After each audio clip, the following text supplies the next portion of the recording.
Қызылордада жас домбырашылардың облыстық күй көмбе байқауы өтті. Облыстық білім басқармасы Дарын қосымша білім беру орталық және Әлшекей Бектібайұлы атындағы өнерді дамыту қоғамдық қорының ұйымдастыруымен өткен додаға өңірдегі мамандандырылған өнер мектептері мен орта мектептерінің домбыра үйірмелеріне қатысатын 8 бен 17 жас аралығындағы 120-дан астам оқушы қатысты. Жас домбырашылар 5 санат бойынша бақ сынасып, өз өнерлерін ортаға салды.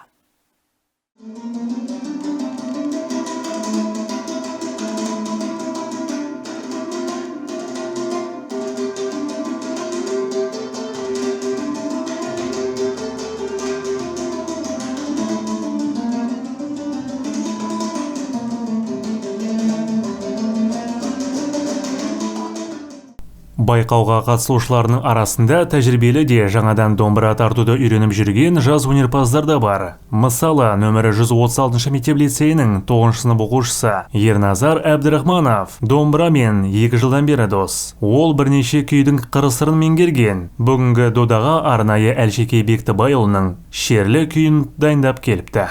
Күйге келуіме Шолпан апай көмектесті. Менің басында музыка деген бізде пән болды, білесіздер. Сол музыка пәнінде бізде бәрімізде домбыра тартып үйрететін еді. Сол кезде апай маған сенің домбыраға икемің бар деп кел деп маған айтты. Сол 7-ші кластың ортасы соңғы жақтарынан бастап келіп жарыстарға барып жүрдім. Біраз жарыстарға барып бірінші орын алып жүрдім. Бұл домбыра менің сабағыма ешқандай қосымша сабақтарыма әсер етпейді. Бәріне де үлгеріп жүремін, бәріне де үлгерем. Ешкім сабақтан кейінгі де уақыттарда қосымша сабақтарға барам, домбыраға да барам, бәріне үлгерем. Бұл маған қиындық етпейді деп ойлаймын. Ал байқаудың ең кішкентай қатысушыларының бірі 9 жастағы Аянат Төленді. Ол Түркістан облысы Кентау қаласынан келіп отыр. Бүгінгі байқауда Әлшекейдің Тоқтаған атты шығармасын орындамақ. Әжесі Бибажар немересінің өнерін дүйім жұртқа көрсету үшін көршілес облыстан Қызылордаға арнайы алып келген. Немересінің талантына шүбә келтірмейді, елге жеңіспен оралатынына сенімді. Біздер Түркістан облысы Кентау қаласынан келдік. Менің немере қызым, бұл 3-ші ұлымның 3-ші қызы. Конкурстарға барғанда қызымды ертіп барамын. Өзім ат салысып, 2 рет биден Шымкентке конкурсқа барып келдік. 1-ші орын алып. Енді мына домбырадан осы Қызылорда қаласына келіп, қызымыз екеуміз. Нағашы ата әжесі де келді. Ат салысып, бәріміз 1-ші орын алуына тілектеспіз қызымызға.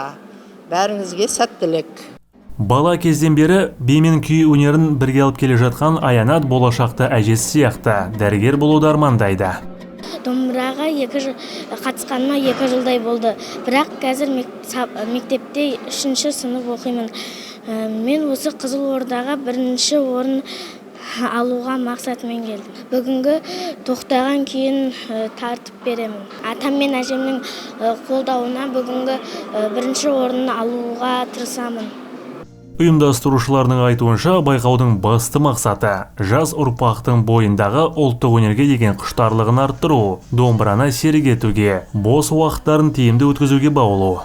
Байқауды ұйымдастырудың мақсаты жас өркенге, жас оқушыларға сыр бойы күйшілерінің күйін тереңнен үйрету, тереңдеп дамыту.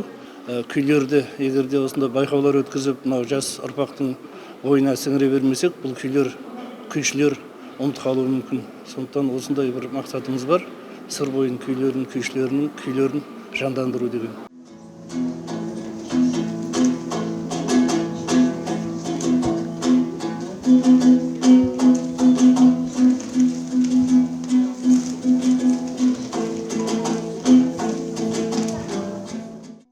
Болашақта жас күйшілер арасында Досжан Құрағұлы, Асан Көнек, Мырза Тоқтаболатұлы сынды сыр еліне белгілі күйшілердің мұраларын насихаттау мақсатында да байқаулар өткізу жоспарда бар. Бүгінгі додаға келіп бақ сынаған жас күйшілердің өнеріне елімізге белгілі өнер майталмандары баға береді.